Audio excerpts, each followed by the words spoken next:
अस्सलाम अलैकुम। आज हम आपको दिखाएंगे दुनिया की कुछ मुनफरिद और अनोखी चीज़ें जिन्हें देखकर आप हैरान रह जाएंगे। दुनिया की मुनफरिद और अनोखी चीज़ें। एक, डेथ वैली के घूमने वाले पत्थर।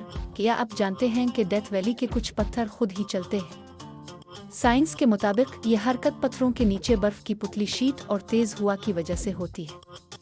ये मंजर वाकई हैरत अंगेज है। 2. माचू पिच्चू, पहाड़ों में छुपा हुआ कदीम शहर माचू पिच्चू, जिसे हस्पानवी हमलावर कभी न ढूंढ पाए। इसकी पत्थरों की बनावट ज़लज़ले से भी महफूज रहती है। 3. टॉर्डिग्रेड्स। टॉर्डिग्रेड्स छोटे मगर नाकाबिले मर्ग जानवर हैं। ये पानी के बगैर बरसों शदीद गर्मी, सर्दी और खला की तापकारी में भी जिंदा रह सकते हैं। 4.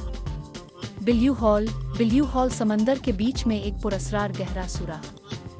गौताखोर यहाँ जाकर उसकी हैरत अंगेज गहराई का तजर्बा करते हैं।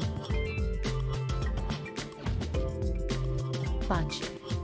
कीटाटिम्बो लाइटनिंग। वेनेज़ुएला में कीटाटिम्बो लाइटनिंग दुनिया में सबसे ज्यादा बिजली कड़कने वाला मकाम। रात के आसमान पर मुसलसल चमक मंजर को ड्रामाई बना देती है।